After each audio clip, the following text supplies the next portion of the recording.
Hollywood highlights presenting the call. Film की शुरुआत Soyeon नाम की एक लड़की से होती है। वो अपनी माँ का हालचाल जानने के लिए अपने गृहनगर जा रही है, लेकिन उसका फोन खो जाता है। घर पहुंचते ही सबसे पहले वो जो काम करती है वो है पुराना लैंडलाइन फोन चालू करना और अपने ही नंबर पर कॉल करना। फोन उठाने वाला व्यक्ति कहता है, मैं आपका फोन लौटाने के बदले इनाम चाहता हूँ। ये सुनकर सोयोन फोन काट देती है और नया फोन लेने का फैसला करती है। तभी उसे यंगसुक नाम की एक लड़की का फोन आता है, जो कहती है, आपने माँ के बारे में सही कहा था, वो वाकई बहुत बुरी है। असमंजस में पड़ी सोयोन को एहसास होता है कि वो लड़की उसे सन्ही नाम की किसी और लड़की समझ रही है। सोयोन किसी सन्ही को नहीं जानती, तो वो कहती है कि ये गलत नंबर है और फोन काट देती है। बाद में वो अपनी माँ से मिलने अस्पताल जाती है, जिन्हें मस्तिष्क में ट्यूमर है। सोयोन वहाँ ज्यादा देर नहीं रुकती, क्योंकि वो अपनी माँ को पसंद नहीं करती और अपने पिता की मौत के लिए उसे ही दोषी मानती है। उनकी मृत्यु 20 साल पहले 1999 में हुई थी। वो घर लौटती है और उसे यंगसुक का एक और फोन आता है, लेकिन वो फोन काट देती है। तभी उसे किसी चीज के गिरने की आवाज सुनाई देती है। वो देखती है तो उसे पता चलता है कि परिवार की एक तस्वीर गिर गई है। इससे तहखाने का एक छिपा हुआ दरवाजा खुलता है। सीढ़ियों से नीचे उतरते हुए उसे एक बक्सा मिलता है, जिसमें जादुई वस्तुएं होती हैं। फोन पर यंगसुक नाम की लड़की की तस्वीर है, जिसके पीछे वर्ष 1999 लिखा हुआ है। इन चीजों के बारे में जानने के लिए वो एक पारिवारिक मित्र से मिलने जाती है और यंगसुक के बारे में पूछती है। उसे पता चलता है कि यंगसुक की हत्या 20 साल पहले हुई थी। उसे ये भी पता चलता है कि यंगसुक की माँ एक तांत्रिक थी, जिसने घर को सोयोन के परिवार को बेच दिया था। घर जाते समय सोयोन को सन्ही नाम की एक दुकान दिखाई देती है। उसे एहसास होता है कि यंगसुक इसी स्टोर पर कॉल करने की कोशिश कर रही थी। वो घर पहुंचती है और उसे यंगसुक का एक और फोन आता है। यंगसुक रोते हुए कहती है उसकी माँ उसे जलाने वाली है। कॉल कट जाती है। हम देखते हैं कि यंगसुक की माँ वास्तव में उसे अतीत में जला रही है। चौंकाने वाली बात यह है कि हम देखते हैं वर्तमान में सोयोन के तहखाने से धुआं निकल रहा है। ये देखकर सोयोन चौंक जाती है कि किसी तरह वो पुराना फोन 1999 और 2019 को जोड़ता है। यंगसुक 1999 में उसी घर में है और सोयोन 2019 में वहीं है। अगले दिन जब यंगसुक फिर से फोन करती है, सोयोन उसे ये समझाने की कोशिश करती है। वो कहती है, मुझे आपकी डायरी और तस्वीर मेरे घर पर मिली। ये अजीब है और शायद आपको विश्वास ना हो, लेकिन हम दोनों अलग अलग समय पर एक ही घर में हैं। आप 1999 में हैं और मैं 2019 में हूँ। हमारा समय आपस में जुड़ा हुआ है। क्योंकि यंगसुक समझ नहीं पा रही है, इसलिए वो फोन काटने की कोशिश करती है और कहती है कि ये गलत नंबर है। सोयोन उसे रोकती है और कहती है, आज 18 अक्टूबर है। 18 अक्टूबर 1999 को एक बड़ा विमान हादसा हुआ था। फिर वो फोन काट देती है। अब हमें यंगसुक की दुनिया दिखाई जा रही है। उसकी माँ उसे अजीबोगरीब चीजें खाने के लिए मजबूर करती है। हमें पता चलता है कि यंगसुक मानसिक बीमारी से पीड़ित है। इसी वजह से उसने काफी समय मानसिक अस्पताल में बिताया। उसकी माँ उससे कहती है, बस जैसा मैं कहती हूँ वैसा करो। एक दिन बुरी आत्माएं चली जाएंगी और तुम बिल्कुल ठीक हो जाओगी। बाद में टीवी देखते समय यंगसुक उस विमान दुर्घटना की खबर सुनती है, जिसके बारे में सोयोन ने उसे चेतावनी दी थी। वो हैरान हो जाती है और सोयोन की बात पर विश्वास करने लगती है। चूंकि अब उसे उस पर विश्वास हो गया है, इसलिए वो सोयोन को फिर से फोन करती है। वे अपने जीवन के बारे में कई बातें साझा करते हैं। यंगसुक उसे बताती है कि उसकी माँ पागल है। वो उस पर जादुई अनुष्ठान करती है। उसे विश्वास है कि इन अनुष्ठानों से यंगसुक की बीमारी ठीक हो जाएगी। इसी वजह से वो अपनी माँ से नफरत करती है। सोयोन ये भी स्वीकार करती है कि वो अपनी माँ से नफरत करती है, क्योंकि उसके पिता की मृत्यु उसकी वजह से हुई थी। उसकी माँ ने गैस स्टोव चालू छोड़ दिया था और घर में आग लग गई। इस दुर्घटना में उसके पिता की मृत्यु हो गई।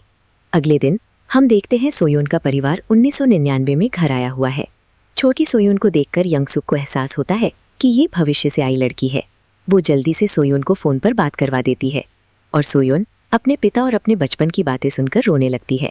ये उसके लिए बहुत खुशी का क्षण था। इसके बाद यंगसुक सोयोन से कहती है कि उसके पिता एक अच्छे इंसान हैं। वो कहती है, मैं उसे बचाने की कोशिश करूंगी। जिस अग्निकांड में सोयोन के पिता की मृत्यु हुई, वो 2 दिन बाद होने वाला था। जिस दिन हादसा हुआ, उस दिन यंगसुक चुपके से बाहर निकल जाती है और सोयोन के पुराने घर जाती है। आग लगने से पहले ही वो गैस स्टोव बंद कर देती है। इस क्रिया से वर्तमान की वास्तविकता पूरी तरह बदल जाती है, क्योंकि अतीत बदल गया था। सोयोन का दुख भरा जीवन एक बेहद खुशहाल जीवन में बदल जाता है। उसके छोटे बाल लंबे हो जाते हैं। इस नए जीवन में उसके पास एक आधुनिक फ़ोन और एक खूबसूरत कमरा है। सबसे महत्वपूर्ण बात, उसके पिता जीवित हैं और उसके साथ रहते हैं, इसीलिए तो सब कुछ इतना परिपूर्ण है। अब उसके पैर पर जलने का कोई निशान नहीं है। ये देखकर सोयोन बहुत उत्साहित हो जाती है। उसे ये एहसास होता है कि अतीत को बदलने से वर्तमान बदल जाता है। ये पूरी टाइमलाइन को अपडेट करता है। सोयोन अपने पिता को गले लगाकर बहुत खुश है। इसी बीच यंगसुक अपने घर की दीवार पर हाथ का निशान बनाती है। अचानक वो हाथ का निशान वर्तमान में सोयोन के घर में दिखाई देता है। सोयोन को लगता है कि एक छोटा सा बदलाव भी भविष्य को बदल सकता है। वो इन बदलावों से बहुत खुश और आभारी हैं। लेकिन 1999 में यंगसुक का जीवन अभी भी खराब था। उसकी माँ अब भी उसे प्रताड़ित करती है और वो बहुत दुखी है। हालात और भी बदतर हो जाते हैं जब यंगसुक की माँ को पता चलता है कि यंगसुक फ़ोन पर किसी से बात कर रही है। माँ सोयोन से कहती है, तुम जो भी हो, मेरी बेटी को अकेला छोड़ दो। फिर वो फ़ोन रख देती है और यंगसुक पर और भी अजीबोगरीब रस्में करने लगती है। इन जादुई अनुष्ठानों के दौरान माँ को भविष्य के भयावह दृश्य दिखाई देते हैं। माँ की धमकियाँ सुनने के बाद सोयोन घर के इतिहास के बारे में इंटरनेट पर खोजबीन करती है और यंगसुक की माँ के बारे में पता लगाती है। वो पढ़ती है कि बेटी यंगसुक की हत्या के आरोप में माँ को ठीक इसी दिन गिरफ्तार किया गया था, एक काले जादू की रस्म के दौरान। डरी हुई सोयोन यंगसुक को फ़ोन करती है और उसे चेतावनी देती है कि उसकी माँ आज उसे मार डालेगी। डर के मारे यंगसुक छिप जाती है। हम देखते हैं कि उसकी माँ सच में उसे चाकू से मारने आ रही है, लेकिन इससे पहले कि वो वार कर पाती, यंगसुक ने उसका हाथ पकड़ लिया और पूछा कि वो ऐसा क्यों कर रही है। माँ का कहना है कि यंगसुक भविष्य में कई लोगों को मारेगी और इसीलिए उसे आज ही मरना होगा। माँ उसे चाकू मारने की कोशिश करती है, लेकिन यंगसुक पलटवार करती है। यंगसुक अपनी जान बचाने के लिए चाकू उठा लेती है। वो अपनी माँ को चाकू मारकर हत्या कर देती है। अतीत में हुआ ये बड़ा बदलाव भविष्य को एक बार फिर बदल देता है। इस बार हम देखते हैं कि यंगसुक भविष्य में भी जीवित है। 1999 में यंगसुक आखिरकार अपनी माँ से मुक्त हो जाती है। वो नहाती है, कपड़े पहनती है, बाहर जाती है, अपना पसंदीदा खाना खाती है और एक फिल्म देखती है। वो खरीदारी करने भी जाती है। 2019 में सोयोन के परिवार का एक दोस्त उसके लिए स्ट्रॉबेरी लाता है। सोयोन एक खाती है और थोड़ा सा जूस उसके स्वेटर पर गिर जाता है। सन 1999 में वही पारिवारिक मित्र, जो एक युवक है, यंगसुक के घर स्ट्रॉबेरी लेकर जाता है। उसे पता चलता है कि यंगसुक ने अपनी माँ की हत्या कर दी है। उसने शव के टुकड़े टुकड़े कर दिए और उसे फ्रीजर में छिपा दिया। डरा हुआ वो भागने की कोशिश करता है और एक फ़ोन कॉल करने की कोशिश करता है। जैसा कि हम जानते हैं, उस फ़ोन से आने वाली कॉल सोयोन को जाती है। सोयोन जवाब देती है और सुनती है कि यंगसुक ने अपनी माँ की हत्या कर दी और शव को फ्रीजर में छिपा दिया। यंगसुक जानती है कि वो आदमी पुलिस को सब कुछ बता देगा, इसलिए वो उसे भी मारने का फैसला करती है। अचानक वर्तमान में वास्तविकता फिर से बदल जाती है। सोयोन के स्वेटर पर लगा स्ट्रॉबेरी का रस गायब हो जाता है। क्योंकि स्ट्रॉबेरी लाने वाला आदमी मर चुका है, इसलिए स्ट्रॉबेरी भी गायब हो जाती है। डरी हुई सोयोन बाहर जाती है और देखती है कि उसका स्ट्रॉबेरी फार्म गायब हो गया है। ये पूरी जगह एक वीरान खंडहर है। उसे पता चलता है कि वो फार्म 1999 में बंद हो गया था। चिंतित होकर वो पारिवारिक मित्र के बारे में पूछताछ करने के लिए पुलिस स्टेशन जाती है। एक बूढ़ा अधिकारी पूछता है, आप उस व्यक्ति के बारे में क्यों जानना चाहते हैं जिसकी मृत्यु 20 साल पहले हो गई थी? मुझे बस जानना है, सोयोन कहती हैं। अधिकारी ने 1999 की एक पुरानी पुलिस डायरी निकाली। इसे पढ़ते हुए वो बताते हैं कि उस युवक की हत्या 1999 में यंगसुक नामक एक सीरियल किलर ने की थी। उसने अपनी माँ और फिर उस युवक की हत्या कर दी। वो इस मामले में अभी भी जेल में है। और अधिक जानने के लिए कि क्या हुआ था, सोयोन सन्ही नाम की स्थानीय दुकान पर जाती है। जब यंगसुक ने पहली बार सोयोन को फ़ोन किया तो उसने सन्ही के बारे में पूछा। सोयोन ने दुकान मालिक से यंगसुक के बारे में पूछा। सन्ही बताती है कि यंगसुक एक पागल औरत है। बचपन में उसने मुझे बहुत सताया था। अगर उसकी माँ ना होती तो मैं मर चुका होता। वो अपने पैर पर जले का निशान दिखाती है जो यंगसुक ने उसे दिया था। अब हम यंगसुक को अतीत में देखते हैं। पुलिस लापता युवक की तलाश कर रही है और वे यंगसुक के घर जाते हैं। जब उनसे उनके बारे में पूछा गया तो यंगसुक ने कहा कि उन्होंने उन्हें कभी नहीं देखा। पुलिस उसकी बात पर विश्वास नहीं करती। उन्हें उस लड़की के घर में उस युवक के खेत से लाई गई स्ट्रॉबेरी दिखाई देती हैं। वे घर की तलाशी शुरू करती हैं और यंगसुक से सवाल पूछती हैं। यंगसुक बहुत शांत रहती है। वो ऐसे बर्ताव करती है जैसे उसे कोई परवाह ही नहीं है और वो बस टीवी देखती रहती है। इसी बीच यंगसुक सोयोन को फ़ोन करती है और उसे बताती है कि उसे आजीवन कारावास होने वाला है। ये सुनकर यंगसुक चौंक जाती है। वो अभी अभी अपनी माँ से आज़ाद हुई थी और अब वो जेल जा रही है। सोयोन दुखी और गुस्से में है। वो पूछती है, तुमने उन्हें क्यों मारा? यंगसुक सवाल को नज़रअंदाज कर देती है और सोयोन से मदद मांगती है। वो कहती है, भविष्य में पुलिस रिकॉर्ड देखें और मुझे जेल जाने से बचाएं। लेकिन सोयोन एक हत्यारे की मदद करने से इनकार कर देती है। ये सुनकर यंगसुक बहुत क्रोधित हो जाती है क्योंकि उसने सोयून के पिता को बचाने के लिए अपनी जान खतरे में डाली और अब सोयून बदले में उसकी मदद नहीं करेगी। इसी बीच पुलिस को पता चलता है कि यंगसुक को मानसिक समस्याएं हैं, जिसका मतलब है कि वो खतरनाक है और कुछ भी कर सकती है। 1999 में युवा सोयोन और उसके पिता घर पहुंचे। वे यंगसुक की मां के बारे में पूछना चाहते हैं।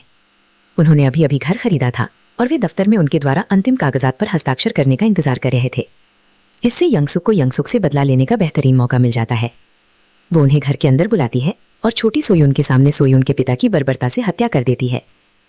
2019 में वयस्क सोयून अपने पिता के साथ कार चला रही है, लेकिन जो कि उसके पिता की अभी कुछ समय पहले ही मृत्यु हुई है, इसलिए वो वर्तमान में अचानक कार से गायब हो जाता है।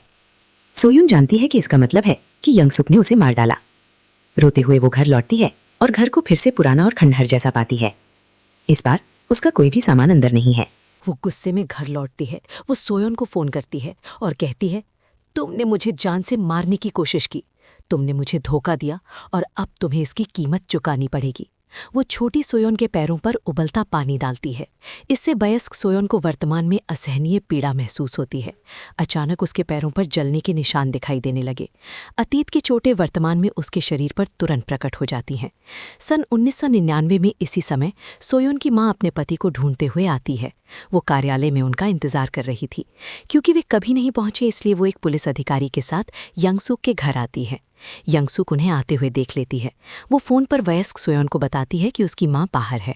वो कहती है, अगर आप नहीं चाहते कि उसकी मौत हो तो इस बार मुझे सही सबूत दीजिए। डरी हुई सोयोन पुलिस स्टेशन की ओर भागती है और पुरानी पुलिस डायरी चुरा लेती है। उसे पता चलता है कि पुलिस को कबाड़खाने में यंगसुक का खून से सना चाकू मिला है। वो जल्दी से यंगसुक को ये बात बताती है। यंगसुक खून साफ करती है और चाकू छिपा देती है। इस कार्रवाई से भविष्य एक बार फिर बदल जाता है। जब सोयोन घर लौटती है तो वो पूरी तरह से अलग दिखता है। क्योंकि वो कभी पकड़ी नहीं गई, इसलिए घर अभी भी यंगसुक के नाम पर है। अंदर कई बड़े रेफ्रिजरेटर हैं। इसका मतलब है कि यंगसुक ने कई लोगों की हत्या की है और उनके शवों को जमा कर रखा है। सन 1999 में सोयोन की मां पुलिस अधिकारी के साथ घर में प्रवेश करती है। वे यंगसुक से पूछती हैं कि उसका परिवार कहाँ है। यंगसुक शांत भाव से जवाब देती है कि वे बहुत पहले ही चले गए थे, लेकिन सोयोन की मां की नज़र अपनी बेटी के बैग पर पड़ जाती है। अधिकारी घर की तलाशी शुरू करता है। यंगसुक एकदम शांत रहती है और टीवी देखना जारी रखती है। चारों ओर देखने के बाद भी अधिकारी को सोयोन या उसके पिता नहीं मिले। 2019 में हम देखते हैं कि बड़ी यंगसुक अभी भी जीवित है और सोयोन के साथ घर के अंदर है। 1999 में सोयोन की मां अपने पति के मोबाइल फ़ोन पर कॉल करने के लिए पुराने फ़ोन का इस्तेमाल करती है, लेकिन कॉल कनेक्ट हो जाती है 2019 में वयस्क सोयोन से। सोयोन फ़ोन उठाती है और उसे चेतावनी देती है, माँ वहाँ से निकल जाओ, वो लड़की तुम्हें और पुलिस वाले को मार डालेगी। उसकी माँ उस अजीब आवाज़ से भ्रमित है, लेकिन अचानक यंगसुक एक अग्निशामक यंत्र उठाती है और पुलिस अधिकारी को मार देती है। सोयोन की माँ को आखिरकार एहसास हुआ कि फ़ोन पर मिली चेतावनी सच थी। जल्दी से वो खुद को सुरक्षित रखने के लिए फ़ोन के साथ एक कमरे में बंद कर लेती है। वर्तमान में घर में अचानक कोई वयस्क सोयोन पर हमला कर देता है। ये यंगसुक का पुराना संस्करण है। सोयोन भागने में कामयाब हो जाती है। बड़ी यंगसुक चिल्लाती है, मुझे नहीं पता क्यों तुम मुझसे इतनी नफरत करती हो। हम असल में एक जैसे हैं। तुम्हें पता है कि तुम्हारे पिता की मौत तुम्हारी ही गलती की वजह से हुई थी। तुमने चूल्हा खुला छोड़ दिया था, लेकिन तुमने पुलिस के सामने सारा दोष अपनी माँ पर डाल दिया। यंगसुक को यह रहस्य तब पता चला जब उसने पहले सोयोन के पिता की जान बचाई थी। ये सुनकर वयस्क सोयोन दौड़कर जाती है और फ़ोन लेकर खुद को एक कमरे में बंद कर लेती है। फ़ोन पर 1999 में उसकी माँ मदद मांग रही है। सोयोन उसे कहती है, माँ बाहर रखे अग्निशामक यंत्र का इस्तेमाल करके उससे लड़ो। इससे पहले कि सोयोन की माँ कुछ कर पाती, यंगसुक छोटी सोयोन को बाहर ले आती है और दरवाजे के बाहर उसे धमकाती है। अपनी बेटी की चीखें सुनकर माँ उसे बचाने के लिए दरवाज़ा खोल देती है। जैसे ही वो बाहर कदम रखती है, यंगसुक उस पर चाकू से हमला कर देती है। छोटी सोयोन की रक्षा के लिए संघर्ष करते हुए माँ बुरी तरह घायल हो जाती है। उसी समय हमें वयस्क सोयोन के कपड़ों पर खून दिखाई देता है। 1999 में माँ और यंगसुक के बीच भयंकर लड़ाई हुई। अपनी छोटी बच्ची को बचाने के लिए सोयोन की माँ यंगसुक को पकड़ती है और ऊंची सीढ़ियों से कूद जाती है। वे दोनों पूरी तरह गिर पड़ते हैं। इससे भविष्य फिर से बदल जाता है।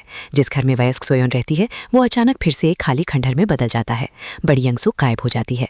घबराई हुई सोयोन अस्पताल की ओर दौड़ती है और अपनी माँ के बारे में पूछती है, लेकिन वो वहाँ नहीं है। इसके बाद सोयोन कब्रिस्तान जाती है और अपने पिता की कब्र देखती है। उसे डर है कि उसकी माँ की मृत्यु पतझड़ में हुई। अकेले चलते हुए वो रोती है, ये मानते हुए कि उसने अपने दोनों माता पिता को खो दिया है। लेकिन अचानक उसकी माँ उसका नाम पुकारती है और उसकी ओर चलने लगती है। उनकी माँ जीवित हैं और काफ़ी बूढ़ी दिखती हैं। उनके गले और शरीर पर कई निशान हैं। इससे पता चलता है कि वो उस दिन यंगसुक के साथ गिरने से बच गई थी। सोयोन बेहद खुश है। वो अपनी माँ को कसकर गले लगाती है और वे दोनों साथ साथ घर की ओर चल पड़ती हैं। लेकिन जैसे ही वे चलने लगे, अचानक उसकी माँ हवा में गायब हो गई। इसका मतलब है अतीत में कुछ फिर से बदल गया है। पता चला कि यंगसुक की मौत गिरने से नहीं हुई थी। वो जाग उठी और उसने माँ की हत्या कर दी। इसके चलते उसकी माँ भविष्य से गायब हो जाती है। अंतिम दृश्य में हम वयस्क सोयोन को अंधेरे तहखाने में एक कुर्सी से बंधा हुआ देखते हैं। इसका मतलब है कि बड़ी यंगसुक कभी भी जीवित है और उसने उसे वहीं फंसा रखा है। फिल्म का अंत इस डरावने और रहस्यमय दृश्य के साथ होता है। अगर आपको ये कहानी पसंद आई तो वीडियो को लाइक करें और आगे ऐसे ही खौफनाक ट्विस्ट्स के लिए चैनल को सब्सक्राइब करना बिल्कुल ना भूलें।